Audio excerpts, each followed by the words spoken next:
ਜੀ। ਸੋ ਸੰਜੀਵ ਭੱਟ ਦੀ ਖਬਰ ਇਸ ਵੇਲੇ ਬਹੁਤ ਹੌਟ ਖਬਰ ਆ। ਇਹਦਾ ਇੱਕ ਕਾਰਨ ਇਹ ਆ ਕਿ ਸੰਜੀਵ ਭੱਟ ਜਿਹੜਾ ਸੀਗਾ ਉਹ ਬਹੁਤੀ ਦੇਰ ਗੁਜਰਾਤ ਦੇ ਵਿੱਚ ਹੀ ਜੌਬ ਕਰਦਾ ਰਿਹਾ ਔਰ ਇਹਨੇ 2011 ਚ ਆ ਕੇ ਸਿੱਧੇ ਤੌਰ ਤੇ ਨਰਿੰਦਰ ਮੋਦੀ ਦਾ ਨਾਂ ਲੈਣਾ ਸ਼ੁਰੂ ਕਰ ਦਿੱਤਾ ਸੀਗਾ। ਅਸਲ ਦੇ ਵਿੱਚ ਇਹਨੇ ਖੁੱਲ੍ਹ ਦਿੱਤੀ ਸੀਗੀ ਕਿ ਤੁਸੀਂ ਗੁੱਸਾ ਕੱਢ ਲਓ। ਕਹਿੰਦਾ ਭਾਵਿਆ ਕਿ ਜੋ ਕਤਲਾਮ ਸੀਗਾ ਗੁਜਰਾਤ ਦਾ ਉਹ ਨਰਿੰਦਰ ਮੋਦੀ ਦੀ ਸ਼ਹਿ ਨਾਲ ਹੋਇਆ ਸੀਗਾ, ਇਹ ਕਹਿਣਾ ਸ਼ੁਰੂ ਕਰ ਦਿੱਤਾ ਸੀ। ਬਸ ਉੱਥੋਂ ਹੀ ਸੰਜੀਵ ਭੱਟ ਦਾ ਜਿਹੜਾ ਗ੍ਰਹਿ ਨਛੱਤਰ ਸੀਗਾ ਉਹ ਪੁੱਠਾ ਪੈ ਗਿਆ। ਖੈਰ ਇਹਨੂੰ ਉਮਰ ਕੈਦ ਸੁਣਾਈ ਗਈ ਆ ਇੱਕ ਹਿਰਾਸਤੀ ਮੌਤ ਦੇ ਮਾਮਲੇ ਦੇ ਵਿੱਚ। ਇਹ ਉਸ ਵੇਲੇ ਦਾ ਮੇਰੇ ਖਿਆਲ ਦੇ ਨਾਲ ਮਾਮਲਾ ਜਦੋਂ ਅਡਵਾਨੀ ਨੇ ਰਾਤੀ ਯਾਤਰਾ ਕੱਢੀ। ਉਸ ਦੌਰਾਨ ਗੁਜਰਾਤ ਦੇ ਵਿੱਚ ਕੁਛ ਹਿੰਸਾ ਹੋਈ ਸੀਗੀ। ਉਸ ਤੋਂ ਬਾਅਦ 100-150 ਬੰਦਾ ਹਿਰਾਸਤ ਚ ਲਿਆ ਗਿਆ ਸੀਗਾ। ਤਾਂ ਹੋਇਆ ਕੀ ਆ ਕਿ ਇੱਕ ਕੱਟ ਕੇ ਆਇਆ ਸੀਗਾ, ਉਸ ਤੋਂ ਬਾਅਦ ਬਾਹਰ ਆ ਕੇ ਉਹਦੀ ਮੌਤ ਹੋ ਜਾਂਦੀ ਆ। ਫਿਰ ਪਰਿਵਾਰ ਵਾਲੇ ਕਹਿੰਦੇ ਆ ਕਿ ਇਹ ਸਿੱਧੇ ਤੌਰ ਤੇ ਸੰਜੀਵ ਭੱਟ ਵੱਲੋਂ ਕੀਤੀ ਗਈ ਹੱਤਿਆ ਸੀ ਕਿਉਂਕਿ ਇਹਨੇ ਸਾਡਾ ਬੰਦਾ ਕੁੱਟਿਆ ਮਾਰਿਆ ਸੀਗਾ। ਤੇ ਫਿਰ ਉਸ ਤੋਂ ਬਾਅਦ ਇਹ ਮਾਮਲਾ ਸ਼ੁਰੂ ਹੋਇਆ। ਹੁਣ ਵੈਸੇ ਕਮਾਲ ਦੀ ਗੱਲ ਹੈ, ਮਾਮਲਾ ਤੇ ਦਰਜ ਹੋ ਗਿਆ ਸੀਗਾ, ਕੁਛ ਇਹਦੇ ਨਾਲ ਦੇ ਸੀਗੇ, ਕੁਛ ਇਹ ਸੰਜੀਵ ਭੱਟ ਹੋਰੀ ਵੱਡੇ ਅਧਿਕਾਰੀ ਸੀਗੇ, ਪਰ 2011 ਤੱਕ ਨਰਿੰਦਰ ਮੋਦੀ ਦੀ ਸਰਕਾਰ ਨੇ ਇਜਾਜ਼ਤ ਨਹੀਂ ਦਿੱਤੀ ਕੇਸ ਚਲਾਉਣ ਦੀ। ਕਹਿੰਦਾ ਭਾਵੇਂ ਆ ਕਿ FIR ਦਰਜ ਹੋ ਗਈ ਸੰਜੀਵ ਭੱਟ ਹੋਰਾਂ ਤੇ, ਬਟ ਇਹਨਾਂ ਨੇ ਅਲਾਉ ਹੀ ਨਹੀਂ ਕੀਤਾ ਕਿ ਕੇਸ ਚਲਾਇਆ ਜਾਵੇ, ਅਪਰੂਵਲ ਨਹੀਂ ਕੀਤੀ। ਸੋ ਕੁਝ ਮਾਮਲੇ ਹੁੰਦੇ ਆ ਜਿਨ੍ਹਾਂ ਦੇ ਵਿੱਚ ਸਰਕਾਰ ਦੀ ਮਨਜ਼ੂਰੀ ਜਿਹੜੀ ਆ ਬੜੀ ਅਹਿਮ ਹੁੰਦੀ ਆ, ਉਹਨਾਂ ਤੋਂ ਬਗੈਰ ਟਰਾਇਲ ਚੱਲਦਾ ਨਹੀਂ ਆ। ਤਾਂ ਨਰਿੰਦਰ ਮੋਦੀ ਹੋਰਾਂ ਨੇ ਇਹਦੀ ਇਜਾਜ਼ਤ ਨਹੀਂ ਦਿੱਤੀ, ਪਰ ਜਿਵੇਂ ਹੀ ਉਹਨੇ ਨਰਿੰਦਰ ਮੋਦੀ ਦਾ ਨਾਮ ਲੈਣਾ ਸ਼ੁਰੂ ਕਰ ਦਿੱਤਾ ਉਸ ਤੋਂ ਬਾਅਦ ਫਿਰ ਸੰਜੀਵ ਭੱਟ ਤੇ ਇਹ ਸਭ ਕੁਝ ਸ਼ੁਰੂ ਹੋ ਗਿਆ ਕਿਉਂਕਿ ਸਰਕਾਰ ਨੇ ਅਪਰੂਵਲ ਕਰ ਦਿੱਤੀ ਕਿ ਹਾਂ ਭਾਈ ਤੁਸੀਂ ਇਹ ਕੇਸ ਚਲਾਓ। ਤਾਂ ਇਸ ਮਾਮਲੇ ਦੇ ਵਿੱਚ ਸੰਜੀਵ ਭੱਟ ਭੱਜਿਆ ਨੱਠਿਆ ਬਥੇਰਾ ਸੀਗਾ ਕਿਉਂਕਿ ਉਹਨੂੰ ਬਰਖਾਸਤ ਤੱਕ ਕਰ ਦਿੱਤਾ ਗਿਆ ਸੀਗਾ। ਇੱਕ ਇਹਦੇ ਤੇ ਚਾਰਜ ਇਹ ਲਾਇਆ ਗਿਆ ਸੀਗਾ ਕਿ ਇਹਨੇ ਸਰਕਾਰੀ ਵਾਹਨਾਂ ਦੀ ਕੁਵਰਤੋਂ ਕੀਤੀ ਆ। ਹੁਣ ਦੇਖ ਲਓ ਇਲਜ਼ਾਮ ਕਿਸ ਤਰ੍ਹਾਂ ਦੇ ਆ। ਫਿਰ ਇਹਨੇ ਆਖੇ ਜੀ ਡਿਊਟੀ ਜਿਹੜੀ ਆ ਉਹ ਗੈਰ ਹਾਜ਼ਰੀ ਪਾਈ ਉਹਦੇ ਵਿੱਚ। ਫਿਰ ਤੀਜੀ ਚੀਜ਼ ਜਿਹੜੀ ਆ ਉਹ ਹੋਈ ਸੰਜੀਵ ਭੱਟ ਦੇ ਨਾਲ ਕਿ ਇਹਨੂੰ ਪਿੱਛੇ ਜੇ ਕਾਫੀ ਜ਼ਿਆਦਾ ਹਰਾਸ ਕੀਤਾ ਗਿਆ ਪਿਛਲੇ 1.5-2 ਸਾਲਾਂ ਦੇ ਵਿੱਚ ਕਿਉਂਕਿ ਇਹਨੇ ਲਗਾਤਾਰ ਟਵੀਟ ਕਰਨੇ ਸ਼ੁਰੂ ਕਰ ਦਿੱਤੇ ਸੀ ਸਰਕਾਰ ਦੇ ਵੱਖ-ਵੱਖ ਕੰਮਾਂ ਤੇ, ਯਾਨੀ ਖੁੱਲੇ ਰੂਪ ਦੇ ਵਿੱਚ ਚੱਕਰ ਲੈ ਰਿਹਾ ਸੀਗਾ। ਤਾਂ ਹੁਣ ਇਸ ਮਾਮਲੇ ਦੇ ਵਿੱਚ ਇਹੀ ਆ ਮਾਮਲਾ ਕਿ ਇਹਨੂੰ ਉਮਰ ਕੈਦ ਸੁਣਾ ਦਿੱਤੀ ਗਈ ਆ। ਵੈਸੇ ਬਹੁਤ ਰੇਅਰ ਹੁੰਦਾ ਇੰਡੀਆ ਦੇ ਵਿੱਚ, ਬਹੁਤ ਰੇਅਰ ਹੁੰਦਾ ਕਿ ਜਦੋਂ ਹਿਰਾਸਤੀ ਮੌਤ, ਕਿਉਂਕਿ ਇੱਥੇ ਤੇ ਸੈਂਕੜਾ ਬੰਦੇ ਹਜ਼ਾਰਾਂ ਬੰਦੇ ਆ ਜਿਹੜੇ ਹਿਰਾਸਤੀ ਮੌਤਾਂ ਦਾ ਸ਼ਿਕਾਰ ਹੁੰਦੇ ਆ, ਪਰ ਉਹਨਾਂ ਵਿੱਚ ਕਿਸੇ ਵੱਡੇ ਅਧਿਕਾਰੀ ਤੇ ਏਡੀ ਵੱਡੀ ਗਾਰਤੀ ਹੋਵੇ ਬਹੁਤ ਰੇਅਰ ਆ। ਤਾਂ ਸੰਜੀਵ ਭੱਟ ਉਹਨਾਂ ਦੇ ਵਿੱਚੋਂ ਇੱਕ ਆ ਜਿਹਨਾਂ ਨੂੰ ਆਪਾਂ ਰੇਅਰ ਕੇਸ ਕਹਿ ਸਕਦੇ ਆ। ਉਹ 1999 ਦਾ ਇਹ ਮਸਲਾ ਸੀਗਾ ਤੇ ਜਾ ਕੇ ਨਿਬੜਦਾ ਕਦੋਂ 2019 ਚ। ਤਾਂ ਸੰਜੀਵ ਭੱਟ ਆ ਜਿਹੜਾ ਉਹ ਬਹੁਤ ਜ਼ਿਆਦਾ ਮੁਸ਼ਕਲਾਂ ਚ ਘਿਰ ਗਿਆ। ਜੀ ਜੀ ਬਿਲਕੁਲ। ਇੱਕ ਪਾਸੇ ਪ੍ਰਗਿਆ ਵਰਗੀ ਜਿਹੜੀ ਅੱਤਵਾਦ ਦਾ ਜਿਹਦੇ ਤੇ ਦੋਸ਼ ਚੱਲਦਾ ਉਹਨੂੰ MP ਬਣਵਾ ਲਿਆ ਆ ਤੇ ਇਹਦੇ ਤੇ ਦੇਖੋ ਜਿੱਦਾਂ ਤੁਸੀਂ ਦੱਸਿਆ ਆ ਵੀ ਸਰਕਾਰੀ ਵਾਹਨਾਂ ਦੀ ਦੁਰਵਰਤੋਂ ਤੋਂ ਲੈ ਕੇ ਤੇ ਹਿਰਾਸਤੀ ਮੌਤ ਦੇ ਮਾਮਲੇ ਦੇ ਵਿੱਚ ਕਿੰਨੇ ਦਹਾਕਿਆਂ ਬਾਅਦ ਜਿਹੜੀ ਉਮਰ ਕੈਦ ਦੀ ਸਜ਼ਾ ਸੁਣਾਈ ਆ। ਬਿਲਕੁਲ ਉਹੀ ਗੱਲ, ਜਦੋਂ ਤੇ ਆਲੋਚਕ ਬਣੇ ਉਦੋਂ ਤੋਂ ਹੀ ਫਿਰ ਇਹਨਾਂ ਦੇ ਉੱਤੇ ਗਾਜ ਜਿਹੜੀ ਉਹ ਡਿੱਗੀ ਆ। ਇਹ ਤੋਂ ਸਾਫ਼ ਪਤਾ ਲੱਗਦਾ ਵੀ ਭਾਰਤੀ ਜਿਹੜਾ ਸਿਸਟਮ ਆ ਕਿੱਦਾਂ ਕੰਮ ਕਰ ਰਿਹਾ ਆ। ਅਗਲੀ ਜਿਹੜੀ ਮਿੰਟੂ ਜੀ ਹੋਰ ਗੱਲ ਕਰਦੇ ਆ ਡਿਜੀਟਲ ਇੰਡੀਆ ਦੇ ਜ਼ਮਾਨੇ ਦੇ ਵਿੱਚ ਤੇ ਸਵੱਛ ਭਾਰਤ ਦੇ ਜ਼ਮਾਨੇ ਤੇ ਭਾਰਤ ਜ਼ਿਆਦਾ ਵਿਕਾਸ ਦਰਾਂ ਨੂੰ ਛੂਹਣ ਦੇ ਮਾਮਲੇ 'ਚ ਭਾਰਤੀ ਡਾਕ ਸੇਵਾ ਕਹਿੰਦੇ ਡਿੱਗੀ ਆ, ਭਾਰੀ ਵਿੱਤੀ ਘਾਟਾ ਪਿਆ। ਦੇਖੋ ਇਹ ਨਾ ਲੈਫਟਿਸਟ ਇੱਕ ਰਸਾਲਾ ਲਲਕਾਰ ਉਹਨਾਂ ਦੀ ਰਿਪੋਰਟ ਆ ਔਰ ਉਹ ਵੈਸੇ ਇਸ ਤਰ੍ਹਾਂ ਦੇ ਤੱਥਾਤਮਕ ਸਟੋਰੀਆਂ ਕਰਨ ਦੇ ਬਹੁਤ ਮਾਹਰ ਆ। ਤਾਂ ਉਹਨਾਂ ਨੇ ਜਿਹੜਾ ਇਹਦੇ ਬਾਰੇ ਖੁਲਾਸਾ ਕੀਤਾ ਉਹ ਹੈਰਾਨ ਕਰਦਾ ਹੈ ਕਿ ਇਹਨਾਂ ਦਾ ਜਿਹੜਾ ਹੁਣ ਘਾਟਾ ਆ ਉਹ 15,000 ਕਰੋੜ ਰੁਪਈਏ ਦਾ ਹੋ ਗਿਆ। ਮਤਲਬ ਕਿ ਪਿਛਲੇ 3 ਸਾਲਾਂ 'ਚ ਇਹ ਘਾਟਾ ਜਿਹੜਾ ਉਹ 150% ਵੱਧ ਗਿਆ। ਯਾਨੀ 2018-19 ਦਾ ਜਿਹੜਾ ਡਾਟਾ ਉਹਨਾਂ ਨੇ ਪੇਸ਼ ਕੀਤਾ ਉਹ 15,000 ਕਰੋੜ ਰੁਪਏ ਦਾ ਹੈ। ਤਾਂ ਤੁਸੀਂ ਆਪ ਹੀ ਅੰਦਾਜ਼ਾ ਲਾ ਲਓ ਕਿ ਇਸ ਵੇਲੇ ਡਾਕ ਵਿਭਾਗ ਦੇ ਵਿੱਚ ਜੋ 4,33,000 ਕਾਮੇ ਆ, ਮੇਰੇ ਖਿਆਲ ਦੇ ਨਾਲ ਡਾਕ ਵਿਭਾਗ ਦੇ ਕੁੱਲ 1,54,802 ਡਾਕ ਦਫ਼ਤਰ ਆ ਜਿਹੜੇ, ਉਹਨਾਂ ਦੇ ਵਿੱਚ ਇਹ ਕਾਮੇ ਆ, ਉਹਨਾਂ ਵਾਸਤੇ ਤਨਖਾਹ ਔਰ ਪੈਨਸ਼ਨ ਦਾ ਜੁਗਾੜ ਹੈ ਜਿਹੜਾ ਉਹ ਵੀ ਨਹੀਂ ਹੋ ਪਾ ਰਿਹਾ ਜਿੰਨੀ ਉਹਨਾਂ ਦੀ ਆਮਦਨ ਹੈ ਕਿਉਂਕਿ ਘਾਟਾ ਕਾਫੀ ਜ਼ਿਆਦਾ ਹੋ ਗਿਆ। ਤੋ ਇਹ ਹਾਲਤ ਆ ਕਿਉਂਕਿ ਆਪਾਂ ਅੱਗੇ ਵੇਖਿਆ ਹੀ ਆ ਕਿ ਕਿਸ ਤਰੀਕੇ ਦੇ ਨਾਲ 에ਅਰ ਇੰਡੀਆ ਦਾ ਮਸਲਾ ਆਇਆ ਸਾਹਮਣੇ ਫਿਰ ਉਸ ਤੋਂ ਬਾਅਦ BSNL ਧਾਰਾਸ਼ਾਹੀ ਹੋ ਗਿਆ, ਉਸ ਤੋਂ ਬਾਅਦ ਹੁਣ ਡਾਕ ਵਿਭਾਗ ਆ ਗਿਆ, ਅੱਗੋਂ ਪਤਾ ਨਹੀਂ ਕਿਹਦੀ ਤਾਰ ਆ ਜਾਣੀ ਆ, ਡਾਕ ਵਿਭਾਗ ਦੀ ਤਾਰ ਆ ਗਈ ਆ। ਤਾਂ ਬੁਰੇ ਹਾਲ ਮੌਕੇ ਦਿਹਾੜੇ ਵਾਲੀ ਗੱਲ ਆ। ਔਰ ਜਨਤਕ ਸੈਕਟਰ ਦੇ ਇਹ ਜਿਹੜੇ ਬਹੁਤ ਵੱਡੇ ਸੰਸਥਾਨ ਸੀਗੇ, ਜਿਹੜੇ ਕਮਾਈ ਖੋਰੇ ਸੀਗੇ, ਉਹ ਕਿਸ ਤਰ੍ਹਾਂ ਘਾਟੇ ਦੇ ਵਿੱਚ ਬਦਲ ਗਏ ਆ, ਤੁਸੀਂ ਆਪ ਹੀ ਅੰਦਾਜ਼ਾ ਲਾ ਲਓ। BSNL ਦੀ ਉਦਾਹਰਨ ਆਪਾਂ ਇੱਕ ਦਿਨ ਲਈ ਸੀਗੀ ਕਿ ਕਿਸ ਤਰੀਕੇ ਦੇ ਨਾਲ ਉਹਨਾਂ ਨੂੰ 4G ਉਪਕਰਨ ਹੀ ਨਹੀਂ ਦਿੱਤੇ ਗਏ, ਜਦ ਕਿ ਜੀਓ ਜਿਹੜਾ ਸੀਗਾ ਉਹਨੂੰ ਬਹੁਤ ਜ਼ਿਆਦਾ ਸਪੋਰਟ ਕੀਤਾ ਗਿਆ ਸਰਕਾਰ ਵੱਲੋਂ। ਔਰ ਜਦੋਂ ਸਰਕਾਰ ਇਸ ਤਰ੍ਹਾਂ ਕਰਨ ਲੱਗ ਪਵੇ, ਫਿਰ ਸਰਕਾਰੀ ਜਾਂ ਜਨਤਕ ਅਦਾਰੇ ਆ ਜਿਹੜੇ ਉਹ ਕਿੰਨੀ ਦੇਰ ਤੱਕ ਚੱਲਣਗੇ? ਕਿਉਂਕਿ ਇਹਨਾਂ ਨੇ ਉਹਨਾਂ ਨੂੰ ਚੂਸੀ ਜਾਣਾ। ਏਅਰ ਇੰਡੀਆ ਦਾ ਲੈ ਲਓ ਤੁਸੀਂ, ਉਹਨਾਂ 'ਚ ਇਹਨਾਂ ਨੇ ਸਭ ਕੁਝ ਕੀਤਾ, ਆਪ ਵਰਤੋਂ ਵਾਲਾ ਕੋਈ ਰਿਕਾਰਡ ਨਹੀਂ ਛੱਡਿਆ ਤੋੜਨ ਵਾਲਾ। ਯਾਨੀ ਇਹਨਾਂ ਅਦਾਰਿਆਂ ਨੂੰ ਚੂਸੀ ਜਾਣਾ ਇਹਨਾਂ ਨੇ, ਉਹਨਾਂ ਦਾ ਲਹੂ ਕੱਢੀ ਜਾਣਾ, ਪਰ ਇੰਜੈਕਟ ਨਹੀਂ ਕਰਨਾ। ਤਾਂ ਫਿਰ ਇੱਕ ਦਿਨ ਉਹਨਾਂ ਨੇ ਡਾਮਾਡੋਲ ਹੋਣਾ ਹੀ ਆ।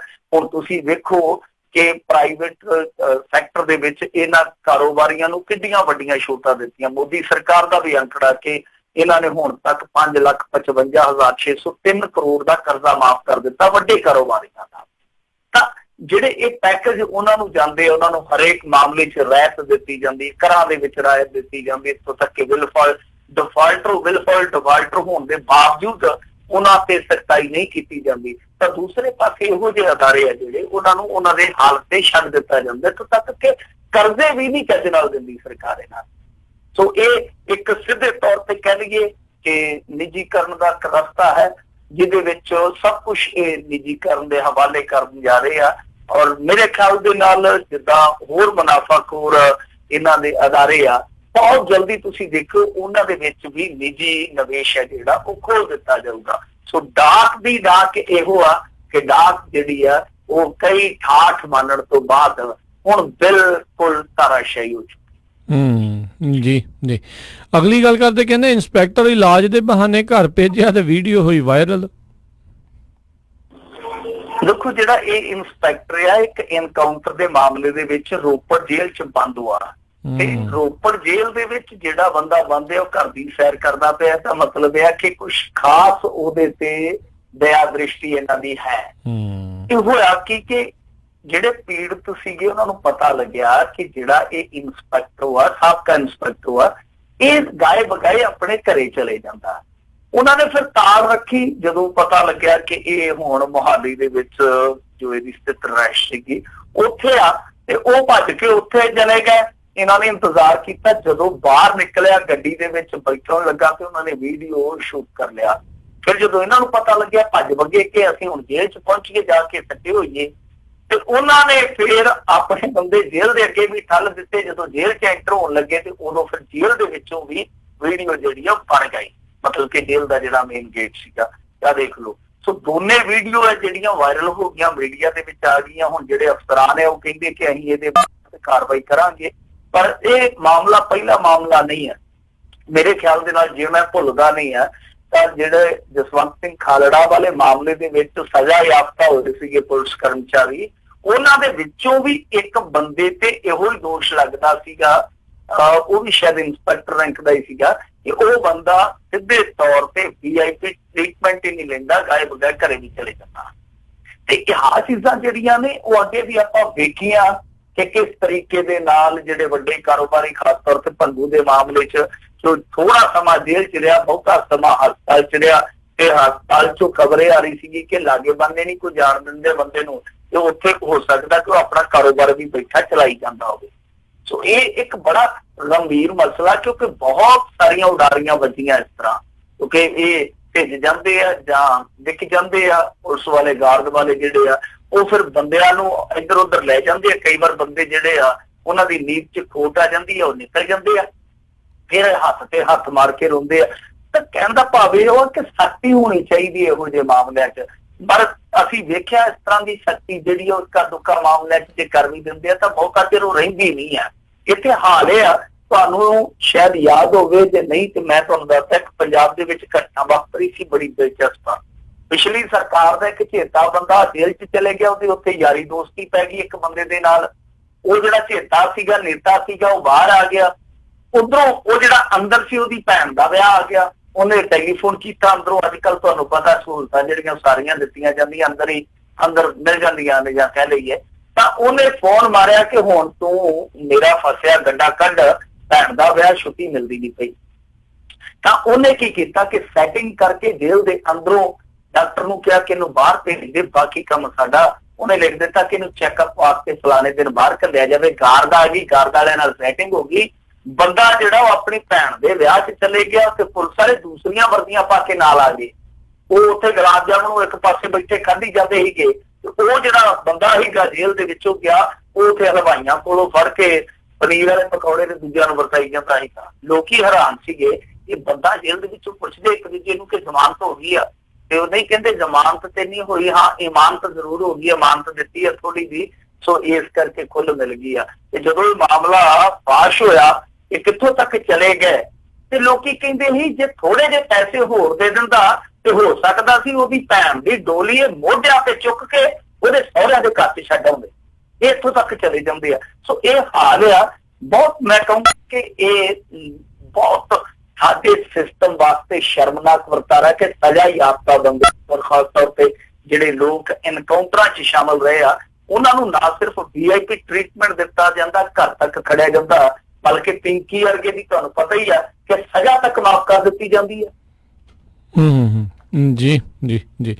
ਅਗਲੀ ਜਿਹੜੀ ਮਿੰਟੂ ਜੀ ਗੱਲ ਕਰਦੇ, ਕਹਿੰਦੇ ਘੁਬਾਇਆ ਤੇ ਜਾਖੜ ਦੇ ਜਵਾਬ ਨੇ ਕਾਂਗਰਸ ਨੂੰ ਸਵਾਲਾਂ 'ਚ ਪਾਇਆ। ਇੱਕ ਘੁਬਾਇਆ ਤੇ ਦੂਸਰਾ ਸੁਨੀਲ ਜਾਖੜ, ਇਹ ਦੋਵੇਂ ਹੁਣ ਆਪੋ ਵਿੱਚ ਦੀ ਨਾਂ ਜੁੜਦੇ ਆ। ਜੁੜਦੇ ਕਿਸ ਤਰ੍ਹਾਂ ਕਿ ਜਦੋਂ ਹੋਇਆ ਸੀਗਾ ਨਾ ਇਲੈਕਸ਼ਨ 2014 ਵਾਲਾ, ਉਦੋਂ ਇਹ ਆਮੋ ਸਾਹਮਣੇ ਸੀਗੇ ਫਿਰੋਜ਼ਪੁਰ ਸੀਟ ਤੋਂ। ਸ਼ੇਰ ਸਿੰਘ ਘੁਬਾਇਆ ਨੇ ਸੁਨੀਲ ਜਾਖੜ ਨੂੰ ਹਰਾ ਦਿੱਤਾ ਸੀਗਾ, ਤੇ ਉਸ ਤੋਂ ਬਾਅਦ ਇਹਨਾਂ ਦੀ ਕਾਫੀ ਟੱਸਲਬਾਜ਼ੀ ਰਹੀ। ਉਸ ਤੋਂ ਬਾਅਦ ਫਿਰ ਕੀ ਹੋਇਆ, ਐਤਕੀ ਦਾ ਇਲੈਕਸ਼ਨ ਹੈ ਜਿਹੜਾ ਸ਼ੇਰ ਸਿੰਘ ਘੁਬਾਇਆ ਨੇ ਕਾਂਗਰਸ ਦੇ ਪੰਜੇ ਨੂੰ ਫੜ ਕੇ ਲੜਿਆ, ਤੇ ਇਹਦੀ ਸ਼ਮੂਲੀਅਤ ਜਿਹੜੀ ਕਰਵਾਈ ਉਹਦੇ ਵਿੱਚ ਸਭ ਤੋਂ ਅਹਿਮ ਰੋਲ ਸੀਗਾ ਸੁਨੀਲ ਜਾਖੜ ਦਾ। ਯਾਨੀ ਦੋਨੇ ਹੀ ਇਹ ਨਾਂ ਜਿਹੜੇ ਆ ਉਹ ਇੱਕ ਦੂਜੇ ਦੇ ਨਾਲ ਜੁੜੇ ਹੋਏ ਆ। ਸੋ ਹੋਇਆ ਕੀ ਆ, ਜਿਵੇਂ ਤੁਹਾਨੂੰ ਪਤਾ ਹੀ ਇਲੈਕਸ਼ਨ ਲੰਘਿਆ, ਹੁਣ ਖਰਚਿਆਂ ਵਰਚਿਆਂ ਦਾ ਕੰਮ ਚੱਲਦਾ। ਸਨੀ ਦਿਓਲ ਵਾਲੀ ਆਪਾਂ ਕੱਲ ਗੱਲ ਵਿਚਾਰੀ ਸੀਗੀ, ਤਾਂ ਥੋੜਾ ਜਿਹਾ ਟੇਢਾ ਆ। ਟੇਢਾ ਇਸ ਕਰਕੇ ਆ ਕਿਉਂਕਿ ਦੱਸਦੇ ਆ ਕਿ ਜਿਹੜਾ ਸ਼ੇਰ ਸਿੰਘ ਘੁਬਾਇਆ ਤੇ ਸੁਨੀਲ ਜਾਖੜ ਆ, ਇਹਨਾਂ ਨੇ ਡਿਕਲੇਅਰ ਕਰ ਦਿੱਤਾ ਇਲੈਕਸ਼ਨ ਕਮਿਸ਼ਨ ਦੇ ਕੋਲ ਕਿ ਸਾਨੂੰ ਪਾਰਟੀ ਵੱਲੋਂ 50-50 ਲੱਖ ਰੁਪਈਆ ਦਿੱਤਾ ਗਿਆ ਫੰਡ ਦਾ। ਮਤਲਬ ਇਲੈਕਸ਼ਨ ਲੜਨ ਵਾਸਤੇ ਸਾਨੂੰ 50-50 ਲੱਖ ਰੁਪਈਆ ਦਿੱਤਾ ਗਿਆ। ਹੁਣ ਜਿਹੜਾ ਹੈਗਾ ਮਨੀਸ਼ ਤਿਵਾੜੀ, ਜਦੋਂ ਉਹਨੂੰ ਪੁੱਛਿਆ ਗਿਆ ਮੀਡੀਆ ਪਰਸਨ ਵੱਲੋਂ ਕਿ ਆ ਭਾਈ ਤੁਹਾਨੂੰ ਵੀ ਆਇਆ, ਕਹਿੰਦਾ ਜੀ ਕਿ ਮੇਰੀ ਅਕਾਊਂਟ ਟੀਮ ਨੂੰ ਪਤਾ ਹੋਊਗਾ। ਪਹਿਲਾਂ ਤਾਂ ਮੁੱਕਰ ਗਿਆ, ਪਰ ਜਦੋਂ ਉਹਨੂੰ ਦੱਸਿਆ ਗਿਆ ਕਿ ਭਾਈ ਤੇਰਾ ਨਾਂ ਲਿਸਟ ਦੇ ਵਿੱਚ ਹੈ, ਤੂੰ ਕਹਿੰਦਾ ਕਿ ਖਰਚੇ ਵਾਲੀ ਲਿਸਟ ਮੈਂ ਹਾਲੇ ਤੱਕ ਦਿੱਤੀ ਨਹੀਂ ਹੈ ਚੋਣ ਕਮਿਸ਼ਨ ਨੂੰ, ਬਲਕਿ ਸਾਈਟ ਤੇ ਤੁਹਾਡਾ ਸਾਰਾ ਖਰਚਾ ਵਰਚਾ ਜਿਹੜਾ ਉਹ ਲੱਗਾ ਪਿਆ। ਤੇ ਫਿਰ ਉਦੋਂ ਬਾਅਦ ਇਹਨਾਂ ਦੇ ਤੌਰ ਉੱਡ ਗਏ, ਕਹਿੰਦੇ ਜੀ ਅਸੀਂ ਜਿਹੜੀ ਅਕਾਊਂਟ ਟੀਮ ਹੈ ਉਸ ਤੋਂ ਪਤਾ ਕਰਾਂਗੇ, ਉਹ ਕਰਾਂਗੇ। ਮੈਂ ਤੇ ਆਪਣੀ ਕੋਈ ਜਾਣਕਾਰੀ ਜਿਹੜੀ ਆ ਹੁਣ ਤੱਕ ਇਲੈਕਸ਼ਨ ਕਮਿਸ਼ਨ ਨੂੰ ਦਿੱਤੀ ਨਹੀਂ, ਜਾਨੀ ਉਹ ਵੀ ਮੁੱਕਰੀ ਜਾਂਦਾ। ਹੁਣ ਇਹਦੇ ਵਿੱਚ ਜਿਹੜੀ ਝੋਲ ਆ ਜਾਂ ਕਹਿ ਲਈਏ ਕਾਣ ਆ, ਉਹ ਇਹ ਆ ਕਿ ਜਿਹੜੇ ਹੁਣ ਤੱਕ ਕਾਂਗਰਸ ਦੇ ਉਮੀਦਵਾਰ ਖਰਚਾ ਡਿਕਲੇਅਰ ਕਰ ਚੁੱਕੇ ਆ, ਉਹਦੇ ਵਿੱਚ ਸਿਰਫ ਤੇ ਸਿਰਫ 2 ਬੰਦਿਆਂ ਨੇ ਕਿਹਾ ਕਿ ਸਾਨੂੰ ਪਾਰਟੀ ਵੱਲੋਂ 50-50 ਲੱਖ ਰੁਪਈਆ ਜਿਹੜਾ ਉਹ ਇਲੈਕਸ਼ਨ ਲੜਨ ਵਾਸਤੇ ਦਿੱਤਾ ਗਿਆ। ਹੁਣ ਸਵਾਲ ਬੜਾ ਵੱਡਾ ਆ, ਤੇ ਸਵਾਲ ਹੈ ਵੀ ਅਹਿਮ ਆ ਕਿ ਕੀ ਇਹਨਾਂ 2 ਬੰਦਿਆਂ ਨੂੰ ਹੀ ਕਾਂਗਰਸ ਨੇ ਕਿਹਾ ਕਿ ਹਾਂ ਭਾਈ ਤੁਸੀਂ ਬੜੇ ਉਮੀਦਵਾਰ ਤਗੜੇ ਹੋ, ਆ ਚੱਕੋ 50-50 ਲੱਖ ਰੁਪਈਆ, ਤੇ ਦੋਨੇ ਹੀ ਹਾਰ ਗਏ, ਕਿ ਦੂਜਿਆਂ ਨੂੰ ਕਿਸੇ ਨੂੰ ਇਸ ਤਰ੍ਹਾਂ ਦੀ ਕੋਈ ਸਪੋਰਟ ਨਹੀਂ ਕੀਤੀ ਗਈ? ਇਹ ਆਪਣੇ ਵਿੱਚ ਬਹੁਤ ਵੱਡਾ ਸਵਾਲ ਹੈ, ਕਿਉਂਕਿ ਜੇ ਤੁਸੀਂ ਦੇਖੋਗੇ ਕਿ ਪ੍ਰਨੀਤ ਕੌਰ ਆਪ ਉਹ ਆਪਣਾ ਖਰਚਾ ਜਿਹੜਾ ਡਿਕਲੇਅਰ ਕਰ ਚੁੱਕੇ ਆ, ਤਾਂ ਉਹਨਾਂ ਦਾ ਵੀ ਅੱਜ ਤੱਕ ਇਹ 50 ਲੱਖ ਰੁਪਏ ਵਾਲਾ ਬਾਹਰ ਨਹੀਂ ਆਇਆ ਮਾਮਲਾ। ਤਾਂ ਇਹ ਆਪਣੇ ਆਪ ਦੇ ਵਿੱਚ ਇੱਕ ਬੜਾ ਭੇਤ ਗੁੱਝਾ ਆ ਕਿ ਕੀ ਇਹਨਾਂ ਦੋਨਾਂ ਨੂੰ ਦਿੱਤਾ ਗਿਆ ਜਾਂ ਫਿਰ ਦੂਜਿਆਂ ਨੇ ਕਿਤੇ ਨਾ ਕਿਤੇ ਢੱਕ ਲਿਆ ਮਾਮਲਾ, ਤੇ ਸਿਰਫ 2 ਜਾਣਿਆਂ ਨੂੰ ਇਸ ਕਰਕੇ ਜਾਣਕਾਰੀ ਦੇਣੀ ਪਈ ਕਿਉਂਕਿ ਉਹਨਾਂ ਦਾ ਜਿਹੜਾ ਫੰਡ ਆ ਉਹ ਬੈਂਕ ਰਾਹੀਂ ਆਇਆ ਸੀਗਾ। ਸੋ ਇਹ ਹੁਣ ਵੇਖਣਾ ਹੋਊਗਾ ਕਿ ਅੱਗੇ ਜਾ ਕੇ ਕੋਈ ਫੌਜੀ ਪੱਤਰਕਾਰ ਸੰਸਥਾ ਅੱਗੇ ਜਾ ਕੇ ਇਹਨਾਂ ਦੇ ਵਿੱਚੋਂ ਕੁਝ ਕੱਢ ਕੇ ਲਿਆਉਂਦੀ ਆ ਤੱਥਾਂ ਦੇ ਵਿੱਚੋਂ, ਜਾਂ ਫਿਰ ਇਹ ਕੋਈ ਜਵਾਬ ਦਿੰਦੇ ਜਾਂ ਨਹੀਂ ਦਿੰਦੇ। ਪਰ ਸੁਨੀਲ ਜਾਖੜ ਤੇ ਸ਼ੇਰ ਸਿੰਘ ਘੁਬਾਇਆ ਨੇ ਜਵਾਬ ਦੇ ਕੇ ਇਲੈਕਸ਼ਨ ਵਾਲਿਆਂ ਨੂੰ ਵਾਕਿਆ ਹੀ ਕਹਿ ਦਿੱਤਾ ਕਿ ਹਾਂ ਭਾਈ ਸਾਡੇ ਉੱਤੇ ਸਵਾਲ ਜਿਹੜੇ ਆ ਉਠਾਏ ਜਾ ਸਕਦੇ। ਕਹਿਣ ਦਾ ਭਾਵ ਆ ਇਹਨਾਂ ਜਵਾਬ ਦਿੱਤਾ। ਕਾਂਗਰਸ ਜਿਹੜੀ ਆ ਉਹ ਸਵਾਲਾਂ ਦੇ ਘੇਰੇ 'ਚ ਆਈ ਆ। ਵੈਸੇ ਵੀ ਕਾਂਗਰਸ ਤੁਹਾਨੂੰ ਪਤਾ ਹੀ ਅੱਜ ਕੱਲ੍ਹ ਸਵਾਲਾਂ ਤੇ ਬਵਾਲਾਂ ਦੇ ਘੇਰੇ 'ਚ ਆਏਗੀ ਆ। ਜੀ ਵਾਕਈ ਜੀ। ਅਗਲੀ ਮਿੰਟੂ ਜੀ ਗੱਲ ਕਰਦੇ, ਕਹਿੰਦੇ ਪੁਲਿਸ ਦੇ ਉੱਤੇ ਫੇਰ ਦੋਸ਼, ਮੁੰਡਾ ਗਾਇਬ ਕਰਤਾ। ਇਹ ਤੇ ਏਦਾਂ ਲੱਗਦਾ ਜਿੱਦਾਂ ਪੁਲਿਸ ਵਾਲਿਆਂ ਨੇ ਸ਼ਰਤ ਹੀ ਲਾ ਲਈ ਹੋਵੇ ਕਿ ਜਿੱਦ ਕੇ ਆਓ, ਹੁਣ ਤੁਸੀਂ ਕਰ ਲਓ ਜਿਹੜਾ ਕੁਛ ਸਾਡਾ ਕਰਨਾ, ਅਸੀਂ ਤੇ ਇਸ ਤਰ੍ਹਾਂ ਹੀ ਕਰਾਂਗੇ, ਇਹਨਾਂ ਸਾਡਾ ਮੁੰਡਾ ਤੇ ਇਸ ਤਰ੍ਹਾਂ ਹੀ ਕਰੂ, ਸਾਡੀ ਪੁਲਿਸ ਇਸ ਤਰ੍ਹਾਂ ਹੀ ਕਰੂ। ਏਦਾਂ ਹੀ ਲੱਗਦਾ ਕਿ ਜਿੱਦਾਂ ਇਹਨਾਂ ਨੇ ਮਿੱਥ ਲਿਆ, ਪਾਰ ਲਿਆ। ਕਿਉਂਕਿ ਆਪਾਂ ਦੇਖਿਆ ਜਸਪਾਲ ਵਾਲਾ ਮਾਮਲਾ ਕਿੱਡਾ ਹਾਈ ਪ੍ਰੋਫਾਈਲ ਮਾਮਲਾ ਬਣ ਗਿਆ ਸੀ। ਫਿਰ ਉਸ ਤੋਂ ਬਾਅਦ ਥਾਂਬੇ ਵਾਲੇ ਦੇ ਵਿੱਚ ਇੱਕ ਮੁੰਡਾ ਗਾਇਬ ਹੋ ਗਿਆ। ਫਿਰ ਉਸ ਤੋਂ ਬਾਅਦ ਤਰਨਤਾਰਨ 'ਚ ਇਹਨਾਂ ਨੇ ਮੁੰਡਾ ਚੁੱਕਿਆ, ਉਹ ਤੀਜੇ ਚੌਥੇ ਦਿਨ ਮੁੰਡਾ ਮੁੜਿਆ, ਉਹ ਵੀ ਮਸੀ ਜਦੋਂ ਬੀਬੀ ਖਾਲੜਾ ਹੋਰਾਂ ਨੇ ਜ਼ੋਰ ਪਾਇਆ। ਹੁਣ ਇੱਕ ਖਬਰ ਜਿਹੜੀ ਆ ਜਲੰਧਰੋਂ ਆਈ ਜਾਂਦੀ ਆ ਕਿ ਮੁੰਡਾ ਜਿਹੜਾ ਗਾਇਬ ਕਰ ਦਿੱਤਾ ਇਹਨਾਂ ਨੇ।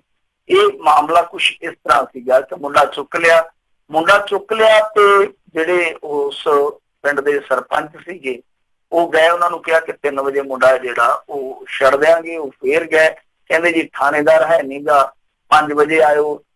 5 ਵਜੇ ਆ ਕੇ ਜਦੋਂ ਫੇਰ ਉਹਨਾਂ ਨੇ ਪੁੱਛਿਆ ਕਿ ਮੁੰਡਾ, ਉਹ ਕਹਿੰਦੇ ਜੀ ਕਿ ਤੁਸੀਂ ਦਸਤਖਤ ਕਰ ਦਿਓ ਸਪੁਰਦਗੀ ਤੇ ਅਸੀਂ ਤੁਹਾਨੂੰ ਮੁੰਡਾ ਦਿੰਦੇ, ਬਸ 2 ਮਿੰਟ ਰੁਕ ਜਾਓ। ਤੇ ਉਸ ਤੋਂ ਬਾਅਦ ਕਹਿੰਦੇ ਜੀ ਉਹ ਪੁਲਿਸ ਦੀ ਹਿਰਾਸਤ 'ਚ ਭੱਜ ਗਿਆ। ਮਤਲਬ ਕਿ ਸਪੁਰਦਗੀ ਤੇ ਸਾਈਨ ਕਰਵਾ ਕੇ ਮੁੜ ਕੇ ਕਹਿੰਦੇ ਜੀ ਮੁੰਡਾ ਤਾਂ ਭੱਜ ਗਿਆ, ਉੱਥੇ ਪੈ ਗਿਆ ਰੌਲਾ। ਉਹ ਕਹਿੰਦੇ ਕਿ ਤੁਸੀਂ ਚੱਕਰ ਕੀ ਚਲਾਇਆ ਕਿ ਸਾਡੇ ਤੋਂ ਸਾਈਨ ਕਰਵਾ ਲਏ, ਸਾਡੇ ਤੋਂ ਦਸਤਖਤ ਕਰਵਾ ਲਏ, ਦਸਤਖਤ ਕਰਵਾ ਕੇ ਹੁਣ ਤੁਸੀਂ ਆਂਦੇ ਜੇ ਕਿ ਮੁੰਡਾ ਪੁਲਿਸ ਦੀ ਹਿਰਾਸਤ 'ਚ ਭੱਜ ਗਿਆ। ਇਹ ਕਿਵੇਂ ਹੋ ਸਕਦਾ? ਸੋ ਉਸ ਤੋਂ ਬਾਅਦ ਫਿਰ ਉੱਥੇ ਕਾਫੀ ਵੱਡੀ ਤਾਦਾਦ ਦੇ ਵਿੱਚ ਲੋਕ ਜੁੜ ਗਏ ਤੇ ਦੱਸਦੇ ਕਿ ਕੱਲ ਰਾਤ ਥਾਣਾ ਮਕਸੂਦਾਂ ਦੇ ਅੱਗੇ ਧਰਨਾ ਵੀ ਲੱਗਾ ਰਿਹਾ। ਹੁਣ ਤੱਕ ਅਪਡੇਟ ਇਸ ਮਾਮਲੇ ਦੀ ਇਹ ਨਹੀਂ ਆ ਸਕੀ ਕਿ ਮੁੰਡਾ ਮਿਲ ਗਿਆ ਜਾਂ ਨਹੀਂ ਮਿਲ ਗਿਆ, ਪਰ ਪੁਲਿਸ ਨੇ ਜਿਸ ਤਰੀਕੇ ਦਾ ਝੂਠ ਬੋਲਿਆ ਵਾਕਈ ਹੈਰਾਨ ਕਰਦਾ ਕਿ ਬੰਦਾ ਹਿਰਾਸਤ 'ਚੋਂ ਜੇ ਭੱਜ ਗਿਆ ਤੇ ਤੁਸੀਂ ਸਪੁਰਦਗੀ ਤੇ ਸਾਈਨ ਕਾਹਤੋਂ ਕਰਵਾ ਰਹੇ ਹੋ? ਇਹਦਾ ਮਤਲਬ ਇਹ ਹੋਆ ਕਿ ਕਿਤੇ ਨਾ ਕਿਤੇ ਗੜਬੜ ਸੀਗੀ। ਸੋ ਇਹ ਸਭ ਕੁਝ ਚੱਲਦਾ ਕੀ ਪਿਆ ਕਿ ਮੁੰਡਾ ਚੁੱਕ ਲਿਆ ਜਾਂਦਾ, ਬਿਨਾਂ ਕਿਸੇ ਗੱਲ ਤੋਂ ਹਿਰਾਸਤ 'ਚ ਲੈ ਲਿਆ ਜਾਂਦਾ, ਫਿਰ ਉਹ ਕਹਿ ਦਿੱਤਾ ਜਾਂਦਾ ਜੀ ਕਿ ਸਾਡੇ ਕੋਲ ਕਿਤੇ ਹੈ ਹੀ ਨਹੀਂ ਗਾ, ਜਾਂ ਫਲਾਣੇ ਕੋਲ ਹੈ ਜੀ, SSP ਲੈ ਗਿਆ, ਜਾਂ ਦਿੱਤਾ ਜਾਂਦਾ ਹਿਰਾਸਤ 'ਚੋਂ ਭੱਜ ਗਿਆ। ਤਾਂ ਇਹ ਜਿਹੜਾ ਇਹਨਾਂ ਦਾ ਕੰਮ ਕਰਨ ਦਾ ਢੰਗ ਆ, ਇਹਨੂੰ ਬਦਲਣ ਦੀ ਜ਼ਰੂਰਤ ਹੈ। ਕੈਪਟਨ ਅਮਰਿੰਦਰ ਸਿੰਘ ਕੱਲ ਹੀ ਅਜੇ ਨਰਿੰਦਰ ਮੋਦੀ ਨੂੰ ਟਵੀਟ ਕਰੀ ਖਲੋਤਾ ਸੀਗਾ ਕਿ ਜੀ ਦਿੱਲੀ ਪੁਲਿਸ ਨੇ ਜੋ ਕੀਤਾ ਉਹਦਾ ਨਿਆਂ ਚਾਹੀਦਾ ਸਾਨੂੰ। ਦਿੱਲੀ ਪੁਲਿਸ ਨੇ ਜੋ ਕੀਤਾ ਸੋ ਕੀਤਾ, ਆਪੇ ਭੁਗਤਣਗੇ। ਤੁਹਾਡੀ ਪੁਲਿਸ ਜੋ ਕੁਛ ਕਰਦੀ ਪਈ ਹੈ ਤੁਹਾਨੂੰ ਨਹੀਂ ਦਿਖਦਾ ਕਿ ਤੁਹਾਡੀ ਪੁਲਿਸ ਜਿਹੜੀ ਆ ਉਹ ਵੱਖਰੇ ਕਾਇਦੇ ਕਾਨੂੰਨ ਤੇ ਚੱਲਦੀ ਆ? ਇਹ ਦੇਖਣਾ ਹੋਏਗਾ ਕੈਪਟਨ ਅਮਰਿੰਦਰ ਸਿੰਘ ਨੂੰ ਕਿ ਤੁਹਾਡੀ ਪੁਲਿਸ ਜਿਹੜੀ ਜਿਸ ਤਰੀਕੇ ਨਾਲ ਕੰਮ ਕਰਦੀ ਪਈ ਆ, ਉਹ ਪਹਿਲਾਂ ਹੀ ਬਦਨਾਮੀ ਖੱਟ ਕੇ ਤੇ ਲੋਕਾਂ ਦਾ ਭਰੋਸਾ ਗਵਾ ਚੁੱਕੀ ਆ। ਜਿਸ ਤਰੀਕੇ ਨਾਲ ਹੁਣ ਲਗਾਤਾਰ ਖਬਰਾਂ ਆਈ ਜਾਂਦੀਆਂ, ਮੇਰੇ ਖਿਆਲ ਦੇ ਨਾਲ ਜਿਹੜਾ ਬਚਿਆ ਕੁਚਿਆ ਭਰੋਸਾ ਉਹ ਵੀ ਜਾਂਦਾ ਲੱਗਣਾ। ਇਹਨਾਂ ਨੂੰ ਨਰਿੰਦਰ ਮੋਦੀ ਕੋਲ ਜਾ ਕੇ ਦਾਦਾ ਫਰਿਆਦਾਂ ਕਰਨਾ ਜਿਹੜਾ ਉਹ ਕੰਮ ਠੀਕ ਆ, ਜਾਰੀ ਰੱਖਣਾ ਚਾਹੀਦਾ, ਪਰ ਇੱਧਰ ਆਪਣੇ ਘਰ 'ਚ ਵੀ ਨਿਗਾਹ ਮਾਰਨੀ ਚਾਹੀਦੀ, ਆਪਣੀ ਪੀੜ੍ਹੀ ਵਿੱਚ ਵੀ ਸੋਟਾ ਫੇਰਨਾ ਚਾਹੀਦਾ। ਜੀ ਜੀ ਜੀ। ਅਗਲੀ ਗੱਲ ਕਰਦੇ, ਕਹਿੰਦੇ ਆਟਾ ਦਾਲ ਸਕੀਮ ਨੇ ਨੰਗ ਕੀਤੇ ਮਹਿਕਮੇ। ਉਹ ਗਾਣਾ ਸੀਗਾ ਨਾ ਸਰਜੀਤ ਬਿੰਦਰਖੀਏ ਦਾ, ਬੱਲੇ ਬੱਲੇ ਵੀ ਕਰਤੇ ਮਲੰਗ ਬਣ ਗਈ। ਸਹੀ ਗੱਲ। ਇੱਥੇ ਕਹਿ ਸਕਦੇ ਆਪਾਂ ਕਿ ਮਲੰਗ ਮਹਿਕਮੇ ਕਰ ਦਿੱਤੇ ਇਹਨਾਂ ਨੇ। ਸੋ ਆਟਾ ਦਾਲ ਸਕੀਮ ਦਾ ਹਾਲ ਇਹ ਆ, ਅੱਜ ਟ੍ਰਿਬਿਊਨ ਦੇ ਵਿੱਚ ਖਬਰ ਲੱਗੀ ਸੀਗੀ ਕਿ ਜਿਹੜੇ ਮਹਿਕਮੇ ਸਾਡੇ ਕਾਫੀ ਸਰਦੇ ਮਹਿਕਮੇ ਸੀ, ਸਰਦੇ ਆਪਾਂ ਉਹਨੂੰ ਕਹਿੰਦੇ ਆ, ਜਿਨ੍ਹਾਂ ਦਾ ਵਧੀਆ ਡੰਗ ਟੱਪਦਾ ਸੀਗਾ ਜਿੱਦਾਂ ਮਾਰਕਫੈਡ ਵਗੈਰਾ, ਤਾਂ ਉਹ ਵੀ ਕਰਜ਼ਾਈ ਹੋ ਗਏ ਆ। ਕਰਜ਼ਾਈ ਇਸ ਕਰਕੇ ਹੋ ਗਏ ਕਿਉਂਕਿ ਆਟਾ ਦਾਲ ਦਾ ਬੋਝ ਉਹਨਾਂ ਤੇ ਬਹੁਤ ਜ਼ਿਆਦਾ ਪੈਣ ਡਿਆ, ਤੇ ਇਸੇ ਕਰਕੇ ਹੀ ਮਾਰਕਫੈਡ ਨੇ ਆਖਿਆ ਕਿ ਸਾਡਾ ਨੰਗ ਪੁਣੇ ਦਾ ਬੁਖਾਰ ਘੱਟੋ ਘੱਟ ਪੌਣੇ 500 ਕਰੋੜ ਰੁਪਏ ਦੇ ਨਾਲ ਲੈਣਾ। ਉਹਨਾਂ ਨੇ ਸਰਕਾਰ ਤੋਂ ਇਹ ਪੈਸਿਆਂ ਦੀ ਮੰਗ ਕੀਤੀ ਆ। ਦੂਸਰੇ ਜਿਹੜੇ ਅਦਾਰੇ, Punjab agro industry corporation, warehousing corporation, ਇਹਨਾਂ ਦਾ ਵੀ ਮੰਦਾ ਹਾਲ ਦੱਸਦੇ ਆ, ਅਨਸਪ ਵਗੈਰਾ ਜੋ ਵੀ ਆ। ਸੋ ਇਹ ਜਿਹੜੇ ਸਾਰੇ ਅਦਾਰੇ ਸੀਗੇ ਉਹ ਇਸ ਕਰਕੇ ਘਾਟੇ ਚ ਆ ਗਏ ਕਿਉਂਕਿ ਆਟਾ ਦਾਲ ਸਕੀਮ ਜਿਹੜੀ ਕਿ ਪਿਛਲੀ ਸਰਕਾਰ ਦੀ ਸਕੀਮ ਸੀਗੀ, ਫਿਰ ਇਹਨਾਂ ਨੇ ਵੀ ਵੋਟਾਂ ਦੇ ਖਾਤਰ ਅੱਗੇ ਤੋੜ ਦਿੱਤੀ, ਉਹਦਾ ਬੋਝ ਹੈ ਜਿਹੜਾ ਉਹ ਇਹਨਾਂ ਤੇ ਪੈ ਗਿਆ। ਤਾਂ ਹੁਣ ਆਉਣ ਵਾਲੇ ਸਮੇਂ ਦੇ ਵਿੱਚ ਦੇਖੋ ਇਹ ਹਾਲਾਤ ਜਿਹੜੇ ਉਹ ਕਿੱਧਰ ਨੂੰ ਜਾਂਦੇ ਆ, ਕਿਉਂਕਿ ਪਾਵਰਕਾਮ ਦੀ ਸਬਸਿਡੀ ਜਿਹੜੀ ਆ ਉਹ ਹੀ ਸਰਕਾਰ ਤੋਂ ਨਹੀਂ ਤਰਦੀ ਪਈ, ਉਹ ਹੀ ਬਹੁਤ ਵੱਡਾ ਬਕਾਇਆ ਰਹਿ ਜਾਂਦਾ, ਉਹਦੀ ਵਿਆਜ ਬਹੁਤ ਬਣਦੀ ਆ, ਜਿਹਦਾ ਫਿਰ ਰੌਲਾ ਪੈਂਦਾ। ਔਰ ਵੈਸੇ ਵੀ ਜੇ ਤੁਸੀਂ ਦੇਖੋਗੇ ਨਾ ਕਿ ਕੇਂਦਰ ਨੇ ਇੱਕ ਹੋਰ ਫਾਰਮੂਲਾ ਜਿਹੜਾ ਉਹ ਪੰਜਾਬ ਵਾਸਤੇ ਬੜਾ ਖਤਰਨਾਕ ਅਖਤਿਆਰ ਕੀਤਾ, ਫਾਰਮੂਲਾ ਕੀ ਅਖਤਿਆਰ ਕੀਤਾ ਕਿ ਅੱਗੇ ਜਿੱਦਾਂ GSDP ਦਾ ਇਹ ਮੇਰੇ ਖਿਆਲ ਦੇ ਨਾਲ 3% ਕਰਜ਼ਾ ਲੈ ਸਕਦੇ ਸੀ, ਤਾਂ ਉਹਨਾਂ ਨੇ ਐਤਕੀ ਕਰ ਦਿੱਤਾ ਕਿ 12 ਹਿੱਸਿਆਂ 'ਚ ਵੰਡ ਕੇ 1 ਮਹੀਨੇ ਦੇ ਅੰਦਰ ਅੰਦਰ ਸਾਰਾ ਹਿਸਾਬ ਕਿਤਾਬ ਤੁਸੀਂ ਕਰਨਾ ਹੋਏਗਾ। ਯਾਨੀ ਉਹਦੇ ਵਿੱਚ ਕੀ ਹੈ ਕਿ ਕਟੌਤੀ ਕਰ ਦਿੱਤੀ ਗਈ ਉਹ 3% ਕਰਜ਼ੇ ਵਾਲੇ 'ਚ ਵੀ। ਤਾਂ ਉਹਦੇ 'ਚ ਕੀ ਸੀ ਕਿ ਅੱਗੇ ਇਹ ਮੇਰੇ ਖਿਆਲ ਦੇ ਨਾਲ 17,000 ਕਰੋੜ ਰੁਪਏ ਤੱਕ ਕਰਜ਼ਾ ਚੁੱਕ ਸਕਦੇ ਸੀ, ਜੋ ਘੱਟ ਕੇ ਹੁਣ 14,000 ਕਰੋੜ ਤੱਕ ਰਹਿ ਗਿਆ। ਯਾਨੀ ਸਬਸਿਡੀਆਂ ਦਾ ਬੋਝ ਹੈ ਜਿਹੜਾ ਉਹ ਹਰੇਕ ਸਾਲ ਪੰਜਾਬ ਸਰਕਾਰ ਦਾ ਵਧੀ ਜਾਂਦਾ, ਕਰਜ਼ਾ ਹੱਦ ਜਿਹੜੀ ਆ ਉਹਦੇ 'ਚ ਵੀ ਕਟੌਤੀ ਹੋ ਗਈ। ਤੇ ਇਹ ਤੇ ਨਕੰਮੇ ਇਹੋ ਜਿਹੇ ਆ ਕਿ ਆਪਣੀ ਆਮਦਨ ਵੀ ਨਹੀਂ ਵਧਾ ਸਕੇ, ਆਪਣਾ ਘਰੇਲੂ ਸਕਲ ਉਤਪਾਦ ਹੈ ਜਿਹੜਾ ਉਹ ਵੀ ਨਹੀਂ ਵਧਾ ਸਕੇ। ਸੋ ਉਸ ਸੂਰਤ ਹਾਲ ਦੇ ਵਿੱਚ ਜਦੋਂ ਵਾਜੇ ਪਹਿਲਾਂ ਹੀ ਵੱਜੇ ਪਏ ਆ, ਇਹ ਵਾਕਈ ਖਬਰ ਜਿਹੜੀ ਆ ਉਹ ਚਿੰਤਾ ਕਰਨ ਵਾਲੀ ਆ। ਚਿੰਤਾ ਇਸ ਕਰਕੇ ਕਰਨ ਵਾਲੀ ਆ ਕਿਉਂਕਿ ਸਬਸਿਡੀਆਂ ਜਿਹੜੀਆਂ ਸਾਡੀਆਂ ਉਹ ਰਾਤੋਂ ਰਾਤ ਮਾਫ ਨਹੀਂ ਕੀਤੀਆਂ ਜਾ ਸਕਦੀਆਂ, ਕਿਉਂਕਿ ਲੋਕਾਂ ਨੂੰ ਤੁਹਾਨੂੰ ਪਤਾ ਹੀ ਆ ਕਿ ਮੁਫਤ ਦਾ ਤੇਲ ਜੁੱਤੀ 'ਚ ਪਾਉਣ ਵਾਲੀ ਆਦਤ ਆ। ਇਹ ਯਕਦਮ ਸਿਆਸੀ ਕਾਰਨਾਂ ਕਰਕੇ ਛੱਡੀਆਂ ਨਹੀਂ ਜਾ ਸਕਦੀਆਂ ਜਾਂ ਬੰਦ ਨਹੀਂ ਕੀਤੀਆਂ ਜਾ ਸਕਦੀਆਂ।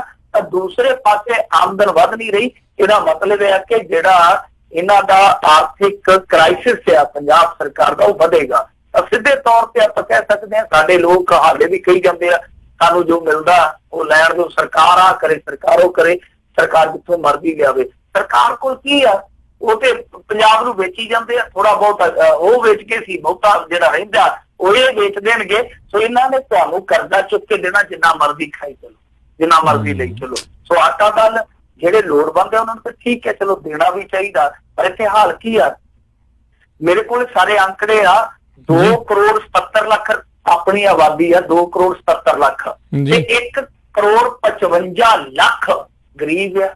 ਮਤਲਬ ਕਿ ਉਹ ਕਹਿੰਦਾ ਆਟਾ ਦਾਲ ਦਿਓ ਮੈਨੂੰ, ਦੇਖ ਲਓ। ਇਹ ਕਿਤੇ ਹੋ ਸਕਦਾ ਕਿ 2 ਕਰੋੜ 77 ਲੱਖ, ਉਹ ਵੀ ਪੰਜਾਬ ਵਰਗੇ ਸੂਬੇ 'ਚ ਜਿੱਥੇ ਬਹੁਤ ਵੱਡੀ ਸਮਰਿੱਧਤਾ ਆਪਾਂ ਜੇ ਆਪਾਂ ਪੂਰੇ ਇੰਡੀਆ ਨੂੰ ਦੇਖੀਏ ਤਾਂ ਬਹੁਤ ਹੱਦ ਤੱਕ ਲੋਕ ਜਿਹੜੇ ਆ ਉਹ ਸੁਖਾਲੇ ਆਰਥਿਕ ਪੱਖੋਂ। ਤਾਂ ਇੱਥੇ ਵੀ 1 ਕਰੋੜ 55 ਲੱਖ ਗਰੀਬ ਨਿਕਲ ਆਉਂਦਾ। ਫਿਰ ਜਦੋਂ ਵੈਰੀਫਿਕੇਸ਼ਨ ਹੁੰਦੀ ਹੈ ਦੁਬਾਰਾ ਇਸ ਸਰਕਾਰ 'ਚ, ਕੱਲਾ 81,000 ਫੇਕ ਕਾਰਡ ਹੈ ਜਿਹੜਾ ਉਹ ਇੱਥੇ ਨਿਕਲ ਆਉਂਦਾ ਕੱਲੇ ਬਠਿੰਡੇ ਦੇ ਵਿੱਚ। ਕੀ ਕਰੋਗੇ ਤੁਸੀਂ? ਤਾਂ ਇਹ ਹੁਣ ਇਹ ਵੇਖਣਾ ਪਊਗਾ ਸਬਸਿਡੀਆਂ ਕਿਵੇਂ ਜਾਰੀ ਰੱਖਦੇ ਜਾਂ ਕਟੌਤੀਆਂ ਕਰਦੇ ਆ, ਜਾਂ ਜਿਹੜੇ ਐਵੇਂ ਬਿਨਾਂ ਗੱਲ ਤੋਂ ਹੀ ਗਰੀਬ ਬਣੇ ਪਏ ਆ ਸਿਆਸੀ ਪਦਾਇਸ਼ ਹੈ ਜਿਹੜੇ, ਉਹਨਾਂ ਨੂੰ ਇਹ ਕਾਂਸ਼ਾਂਟ ਕਰਕੇ ਪਾਸੇ ਕਰਦੇ, ਇਸ ਪਾਸੇ ਜਾਂਦੇ ਪਤਾ ਨਹੀਂ। ਪਰ ਜੋ ਕੁਝ ਚੱਲਦਾ ਪਿਆ ਪੰਜਾਬ ਦੀ ਆਰਥਿਕਤਾ ਮੇਰੇ ਖਿਆਲ ਦੇ ਨਾਲ ਉਹ ਰਸਾਤਲ 'ਚ ਜਾਊਗੀ। ਬਹੁਤ ਵੱਡਾ ਸੰਕਟ ਹੈ ਜਿਹੜਾ ਉਹ ਆਉਣ ਵਾਲੇ ਸਮੇਂ 'ਚ ਸਾਨੂੰ ਫੇਸ ਕਰਨਾ ਪਊਗਾ। ਜੀ ਬਿਲਕੁਲ ਬਿਲਕੁਲ। ਗੱਲ ਇਹ ਆ ਨਾ ਮਿੰਟੂ ਜੀ, ਕੱਟਣੇ ਕਿੰਨੇ ਆ, ਬਣਾਉਣ ਵਾਲੇ ਵੀ ਤਾਂ ਉਹੀ ਸੀ, ਤੇ ਉਹ ਕਿਹੜੇ ਮੂੰਹ ਦੇ ਨਾਲ ਜਿਹੜੇ ਉਹ ਕੱਟਣਗੇ। ਸਮੱਸਿਆ ਤੇ ਇਹ ਆ ਵੀ ਲਾਲਚੀ ਬੜੇ ਹੋਏ ਪਏ ਨੇ ਲੋਕ ਇਦਾਂ ਦੇ। ਅਗਲੀ ਮਿੰਟੂ ਜੀ ਗੱਲ ਕਰਦੇ, ਕਹਿੰਦੇ ਪੰਜਾਬ ਅੰਤਰ ਬੈਂਕਾਂ ਦੇ ਵੱਲੋਂ ਹੁਣ ਕਿਸਾਨ ਜੇਲ੍ਹਾਂ 'ਚ ਸੁੱਟਣੇ ਸ਼ੁਰੂ। ਅੱਗੇ ਇਹਨਾਂ ਨੇ ਆਖਿਆ ਨਾ ਕਰਜ਼ਾ ਕੁਰਕੀ ਖਤਮ, ਫਸਲ ਦੀ ਪੂਰੀ ਰਕਮ। ਔਰ ਇਹ ਕਹਿ ਸਕਦੇ ਆ ਕਿ ਇਲੈਕਸ਼ਨ ਖਤਮ ਤੇ ਤਾਰੋ ਰਕਮ, ਨਹੀਂ ਤੇ ਜਾ ਕੇ ਜੇਲ੍ਹ ਦੀ ਮੂਵੀ ਕਰੋ ਚਟਮ। ਸੋ ਇਹਨਾਂ ਦਾ ਇਹ ਨਾਰਾ ਹੋਣਾ ਚਾਹੀਦਾ, ਕਿਉਂਕਿ ਇਲੈਕਸ਼ਨ ਲੰਘ ਗਿਆ ਨਾ। ਹੁਣ ਇਹਨਾਂ ਨੂੰ ਕਿਸਾਨ ਕਿੱਥੇ ਯਾਦ ਹੋਣ, ਕਿੱਥੇ ਕਿਸਾਨਾਂ ਦੇ ਹੋਣ ਕੇ ਯਾਦ। ਤਾਂ ਸਾਰਾ ਕੁਛ ਹੈ ਜਿਹੜਾ ਉਹ ਇਸ ਤਰੀਕੇ ਨਾਲ ਬਦਲਿਆ ਕਿ ਅੱਜ ਟ੍ਰਿਬਿਊਨ ਦੇ ਵਿੱਚ ਖਬਰ ਆਈ ਸੀਗੀ ਕਿ ਗੁਰੂ ਸਾਹਿਬ ਦੇ 2 ਕਿਸਾਨ ਚੱਕ ਕੇ ਇਹਨਾਂ ਨੇ ਅੰਦਰ ਕਰ ਵੀ ਦਿੱਤੇ ਆ। ਤੇ ਬਹੁਤ ਸਾਰੇ ਕਿਸਾਨਾਂ ਦੇ ਦੱਸਦੇ ਆ ਕਿ ਵਾਰੰਟ ਕੱਢ ਦਿੱਤੇ ਗਏ ਆ, ਕਈ ਤੇ ਵਾਰੰਟਾਂ ਤੋਂ ਡਰਦਿਆਂ ਦੌੜ ਗਏ ਆ। ਆਪਾਂ ਕਹਿੰਦੇ ਨੇ ਫਲਾਣੇ ਦੇ ਵਾਰੰਟ ਕੱਢ ਦਿੱਤੇ, ਫਲਾਣੇ ਨੇ। ਜਦੋਂ ਵਾਰੰਟ ਨਿਕਲਦੇ ਆ ਫਿਰ ਕਰੰਟ ਨਿਕਲ ਜਾਂਦੇ ਕੰਨਾਂ ਥਾਣੀ ਕਿ ਹੁਣ ਕੀ ਬਣੂਗਾ। ਸੋ ਬਹੁਤ ਸਾਰੇ ਕਿਸਾਨ ਆ ਜਿਹੜੇ ਉਹ ਭੱਜ ਦੌੜ ਕਰਦੇ ਪਏ ਕਿ ਕਿਸੇ ਤਰੀਕੇ ਦੇ ਨਾਲ ਜਾਂ ਤੇ ਇਹ ਕਰਜ਼ਾ ਤਾਰੀਏ ਜਾਂ ਇੱਥੋਂ ਆਸੇ ਪਾਸੇ ਹੋ ਜਾਈਏ, ਕਿਉਂਕਿ ਇਹ ਉਹ ਕਿਸਾਨ ਹੈ ਜਿਹੜੇ ਕਾਫੀ ਵੱਡੀ ਰਕਮ ਦੇ ਡਿਫਾਲਟਰ ਆ। ਜਿੱਦਾਂ ਕਿਸੇ ਦਾ ਕੋਈ 23 ਲੱਖ ਕਰਜ਼ਾ, ਕਿਸੇ ਦਾ ਕੋਈ 10 ਲੱਖ ਕਰਜ਼ਾ। ਸੋ ਇਸ ਤਰ੍ਹਾਂ ਦੇ ਜਿਹੜੇ ਡਿਫਾਲਟਰ ਆ ਉਹਨਾਂ ਦੇ ਇਹਨਾਂ ਨੇ ਵਾਰੰਟ ਕੱਟਣੇ ਸ਼ੁਰੂ ਕਰ ਦਿੱਤੇ ਆ। ਤਾਂ ਇਹ ਕਰਜ਼ੇ ਦਾ ਤੁਹਾਨੂੰ ਪਤਾ ਹੀ ਆ ਕਿ ਐਸਾ ਇਹਨਾਂ ਨੇ ਮੱਕੜ ਜਾਲ ਸੁੱਟਿਆ ਵਾ ਕਿਸਾਨ ਤੇ, ਇਹਦੇ ਚੋਂ ਕਿਸਾਨ ਨਹੀਂ ਨਿਕਲੇਗਾ, ਕਿਉਂਕਿ ਵੋਟ ਦੀ ਰਾਜਨੀਤੀ ਇਹਦੇ ਨਾਲ ਜੁੜ ਗਈ ਆ। ਕਿਸਾਨ ਨੂੰ ਪੈਰਾ ਫਿਰ ਖੜਾ ਕਰਨ ਦੀ ਥਾਂ ਤੇ ਇਹਨਾਂ ਨੇ ਇਹਦੇ ਚੋਂ ਵੀ ਵੋਟ ਦਾ ਜੱਟ ਲੱਭ ਲਿਆ ਕਿ ਹਾਂ ਬਈ ਵੋਟ ਜਿਹੜੀ ਆ ਉਹ ਕਮਾ ਲਈਏ।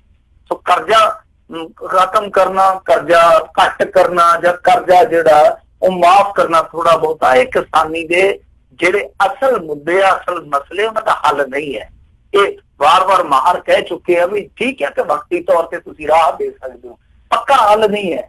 ਇਹ ਖੇਤੀ ਸੰਕਟ ਦਾ ਪੱਕਾ ਹੱਲ ਨਹੀਂ ਹੈ। ਸੋ ਵਾਕਿਆ ਹੀ ਉਦਾਂ ਹੋਣ ਡਿਆ, ਪਰ ਕਾਂਗਰਸ ਕਿਉਂਕਿ ਇਸ ਵਾਅਦੇ ਨਾਲ ਆਈ ਸੀਗੀ ਕਿ ਅਸੀਂ ਸਾਰਾ ਕੁਝ ਮਾਫ ਕਰ ਦਿਆਂਗੇ, ਉਹਦੇ ਰਾਜ ਦੇ ਵਿੱਚ ਕਿਸਾਨਾਂ ਦੇ ਫਰੰਟ ਨਿਕਲਣੇ ਤਾਂ ਮਾੜੀ ਕਰ ਲਿਆ। ਪਹਿਲੀ ਗੱਲ ਤਾਂ ਦੇਖੋ, ਮੈਂ ਜੇ ਉਹ ਸੋਚਦਾ ਕਿ ਠੀਕ ਆ ਕਿ ਕਰਜ਼ੇ ਜਿਹੜੇ ਆ ਕਿਸਾਨ ਕਈ ਵਾਰ ਚੱਕ ਕੇ ਤੇ ਦੂਸਰੇ ਪਾਸੇ ਵੀ ਲਾ ਦਿੰਦੇ ਆ, ਕੋਠੀਆਂ ਪਾ ਲਈਆਂ ਜਾਂ ਕੁਛ ਕਰ ਲਿਆ, ਐਸੇ ਕਿਸਾਨ ਹੈਗੇ ਆ ਜਿਹੜੇ ਕਰਜ਼ਾ ਚੁੱਕ ਕੇ ਏਦਾਂ ਦਾ ਕੰਮ ਕਰਦੇ ਆ, ਪਰ ਬਹੁਤੇ ਕਰਜ਼ਾ ਮਾਰੇ ਵੀ ਹੁੰਦੇ ਆ।